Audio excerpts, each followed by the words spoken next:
आज आपल्या मीरा रोड मध्ये सर्वात प्रथम मी एक स्पष्ट करतो की मी इकडे कुठला आमदार किंवा कुठलाही राजकीय पक्षाचा कार्यकर्ता म्हणून आलेलो नाहीये। मी एक हिंदू म्हणून माझ्या हिंदू समाजाबरोबर उभं राहण्यासाठी, हिंदू समाजाला ताकद देण्यासाठी, सकल हिंदू समाज बरोबर आम्ही आहोत हे सांगण्यासाठी मी इथे आलेलो आहे।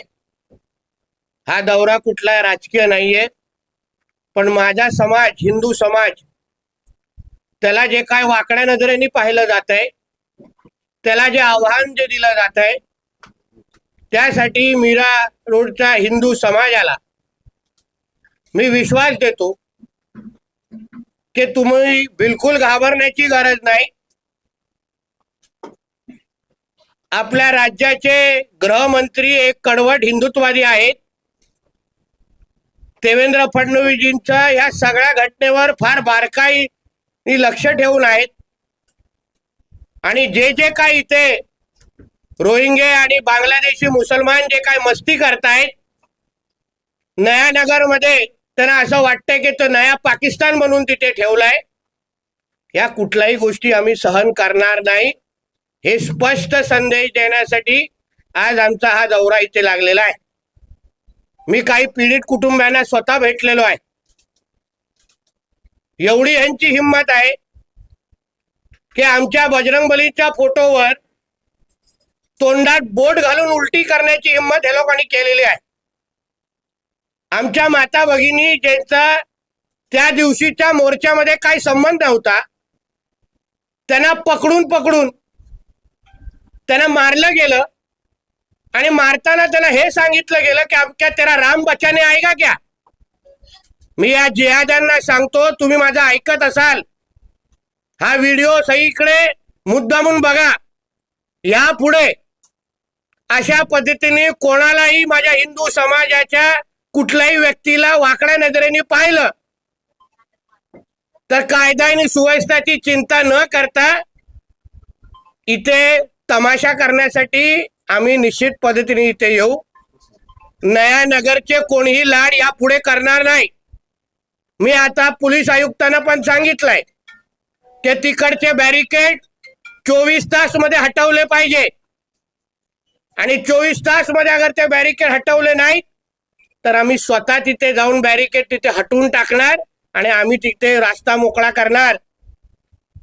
तो जो काय एक मुलगा जो पकडला गेला त्याचा व्हिडिओ फिरतोय बघा सगळीकडे, कोणाकडे असेल तर जरा दाखवा तो व्हिडिओ। माझ्याकडे द्या जरा एक कोणीतरी, एक कोणीतरी दाखवा मला जरा।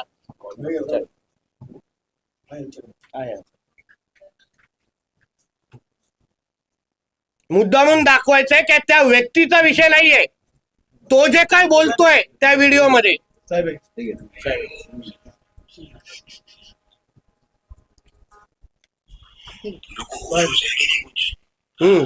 हे जे काय तो बोलतोय हा या व्यक्तीचा विषय नाहीये, पण ही जी काय मानसिकता आहे, ही जी काय वृत्ती आहे, ही आम्हाला ठेचून काढायची आहे। हा जो काय आत्मविश्वास त्याचा आमच्या पोलिसांवर आहे, तो पहिलाच बोलतोय का इथे बॅरिकेड लागणार आहेत आणि तसे बॅरिकेड लागलेले आहेत। तो पहिलाच बोलतोय का यूपी समझ के रखा है क्या। म्हणजे इकडचे जे काही पोलीस आहेत तो त्या नया नगरचा जो पियायला सांगेन, तुझी आता बिर्याणी अगर तुझी जिरली असेल ना ते आता वेगळी जिरवण्यासाठी यावेळीचं अधिवेशन येऊन दे, आम्ही दाखवतो तुला तुझे ते जिहादी तुला वाचवायला येतात काय। एका वर्षामध्ये त्या नया नगर मध्ये 35 मुलींचं धर्मांतर झालेलं, हिंदूंचं 35। तिकडचा राहणारा तो हिंदू समाज तो भीतीच्या वातावरणामध्ये, केसेस होतात, हिंदू संघटनेवर केसेस होतात, हिंदू समाजाला टार्गेट केलं जातं। त्या दिवशी पण तो लाठीचार्ज झाला। काय चूक होती त्या हिंदूची जे काही 22 तारखेला तिथे बाहेर निघाले होते। 22 तारीख हे देशभरातल्या हिंदूंसाठी मोठा सण होता। मग तुमच्या मोहरमच्या टायमाला आम्ही असे धिंगाणे घातले, तुमच्या महिलांना आम्ही थांबवून त्यांना विचारलं कि अभी क्या तेरे को तेरा ऊपर वाला बचाने आएगा क्या? मग चालेल क्या तुम्हा लोकांना? रील बनवले जात आहेत. रील मी दाखवले आता पुलिस कमिश्नरला कि 10 मिनट के लिए पुलिस को छुट्टी दे दो, जंग छिड़ गई है, असे ते स्वतःच आपल्या सोशल मीडिया अकाउंटवर ट्विटरवर टाकतायत. म्हणजे एवढी हिंमत? या देशात या राज्यात हिंदुत्ववादी विचाराचं सरकार आहे.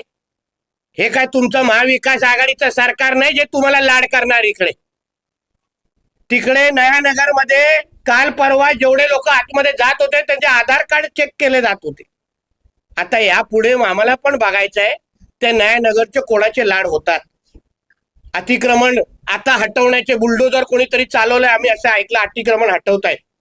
यापुढे अगर तिथे अतिक्रमण हटवले नाहीत तर मग बुलडोजर आम्ही पण इथे आणू शकतो. आणि असे बुलडोजर ते चालू ना की मग परत कोण बुलडोजरकडे वाकड्या नजरेने बघणार नाही. असे बुलडोजर सगळीकडे चालून घेऊ, सगळी माहिती आमच्याकडे आहे. म्हणून हे सगळी जी काय मस्ती चालू आहे या निमित्ताने मी पोलिसांना आताच सांगितलेलं आहे, तुमच्या ह्या कृतीमुळे आमच्या आदरणीय देवेंद्र फडणवीस साहेबांचं नाव खराब होत आहे, आमच्या सरकारचं नाव खराब होत आहे. तुम्ही अगर व्यवस्थित अगर काम केलं नाही तर पुढे काय करायचं आहे ना आम्ही आमच्या ह्याच्यातून दाखवतो, तुम्हाला कृतीतून दाखवतो. विधानसभा आहे, मग सस्पेन्शन ऑर्डर हातात आले ना मग रडत बसायचं नाही, तेव्हा मग ते जिहादी वाचवायला येणार नाही. म्हणून या सगळ्या परिस्थिती बदलावी यासाठी मी इथे आलेलो. पोलिसांशी जे बोलायचं होतं मी आणि माझे अन्य हिंदुत्ववादी कार्यकर्ते होते, दुसरे प्रश्न येणार नाही. सर, पथराव किया गया मुस्लिम समुदाय की ओर से, तो कितने लोगों को यहाँ पे इन्होंने गिरफ्तार किया है? कल शाम को पथराव अभी मेरे को जो इन्फॉर्मेशन पुलिस कमिश्नर ने दी 14 लोगों को अभी तक अरेस्ट किया है, उससे मैं सेटिस्फाइड नहीं हूँ क्योंकि 100 से ज्यादा लोग उधर थे. जो मुझको आई विटनेस ने कहा है, हम लोग ने इनको बोला जल्द से जल्द तुम लोग इधर कार्रवाई करो. हमको ये भी कहा गया है कि हम लोग ने उधर अतिक्रमण हटाने का काम बुलडोजर चालू किया है. तो ये सब अभी हम लोग के एक ट्रेलर के वजह से हुआ है. अगर पूरा पिक्चर दिखाना है तो हम लोग वापिस आने को तैयार है. कल शाम को 250-300 लोग पथराव में थे सर. मालूम है ना, वही तो हम लोग ने बोला अंदर. अभी अंदर हम लोग वीडियो कैमरा ये थाम रहे हो. अरे एक उत्तर तेरी देऊन दे. एक से हम लोग 10-15 जन के अरेस्ट से हम लोग सेटिस्फाइड नहीं है. मेरे हिसाब से 100-200 से ज्यादा लोग हैं, इनको सब मालूम है, सीसीटीवी कैमरा है. पुलिस क्या कर सकती है ना वो जानने वाला कार्यकर्ता में है. इसे पुलिस ने अपनी असली ताकत दिखानी चाहिए और इसके बाद उनको भी समझना चाहिए कि ये हिंदुत्ववादी विचार की सरकार है, यहाँ ऐसी मस्ती चलेगी नहीं. बोला काय नितेश जी, 34 घंटे में 3 घटनाएं हुई है, क्या प्रशासन सरकार की विफलता नहीं है? नहीं, ऐसा कुछ नहीं है. ऐसे सब मस्ती करने वाले लोग हैं, मगर हमारे गृह मंत्री साहब सक्षम है. जैसे ये घटना हुई उस पे एक्शन चालू हुआ है और जहां जहां ये मस्ती करने वाले लोग हैं ना वो सब हमारे टारगेट पे. आप चिंता मत करो, आगे कुछ होएगा नहीं. क्या आप होम मिनिस्टर जी से मिलकर एसआईटी और सीबीआई की मांग करेंगे? पहले तो मैं सारा इन्फॉर्मेशन उनको दूंगा. मेरी अपेक्षा ऐसा है कि यहाँ की परिस्थिति बदलनी चाहिए, यहाँ के हिंदू समाज का मनोबल बढ़ना चाहिए. ये हमारा पहला उद्देश्य है और उस हिसाब से हम लोग उस दिशा में जाएंगे. मैं हमारे माता भगिनों को इतना ही बोलूंगा, जो हुआ उसके बारे में हम लोग ने सारा इन्फॉर्मेशन लिया है. आगे उनके तरफ टेढ़े नजर से देखने वाली जो को भी आंखें होंगी ना उनको हम लोग रखेंगे नहीं, इतना विश्वास देता हूँ मैं.